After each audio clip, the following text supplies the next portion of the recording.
By the way, these are my menu settings on the custom range menu. If you want to do so and compare it with yours, you can pause the video on each page and just compare it, but it's not like I tweak around these settings a lot, right? So on this video, we'll mostly see which actually is the best autofocus mechanism that works in terms of being independent with the camera, right? So without tapping on the screen and such things. So there's a different mechanism that this camera uses for the autofocus, which you can apply. So for example, if I use right here the face eye detection mode, as you can see, there are 4 faces, but the camera actually cannot lock at the 4 of them, like to give them the best sharpness results for each. For example, if I use the one area, then of course I can give the focus to whoever I want. For example, to this guy, right? Then to this guy, right? And this would be best for certain reviews that I can actually do on this channel. If we use the tracking, of course it will just track one person.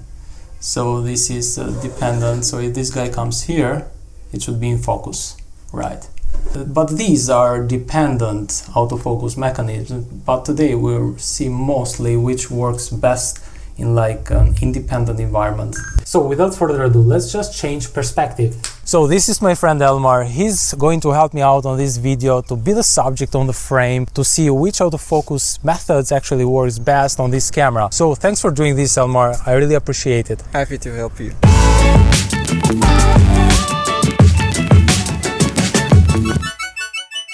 Let's start with face eye detection first. This autofocus style works phenomenal with faces. I mean, just look at that. You can see the subject is coming towards the camera with a normal walk pace, and the camera locks his face as soon as he comes near to the lens. Then subject disappears on the side and quickly comes back into place, and camera locks down again very well. Now in the last test, subject spins around and still the camera locks down his face as soon as he turns around.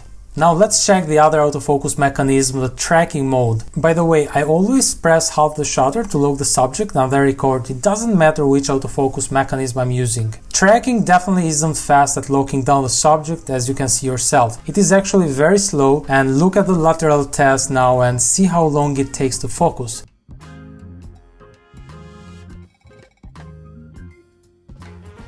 With the spin around test, I can tell this autofocus style is not reliable at all. Now let's jump to the third autofocus mechanism, the 49 area. As the subject is walking towards the camera, also this style doesn't recognize fast the subject. But I use the 49 area when I review objects that don't move, as I press half the shutter and start recording, and works, I mean, phenomenal. But for faces, it's just not there. In conclusion of these 3 tests, I would recommend face eye detection when you are in the camera and 49 area when you review stuff. The tracking mode, I never use it. The combination of face eye detection and 49 area works just best for me. It's like the best fit.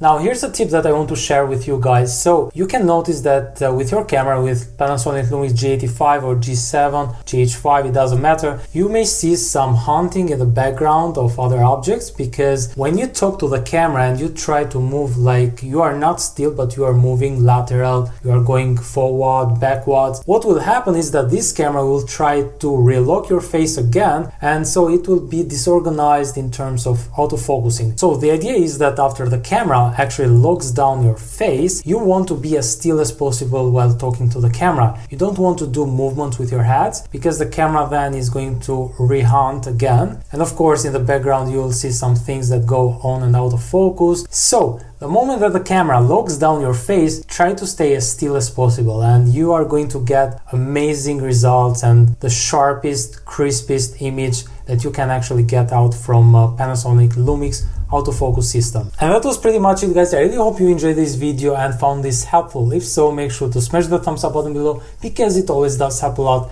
And please help me to grow my channel and consider subscribing to my channel. So yeah, so that's about it. I'm Henry. Have a good one. Bye bye.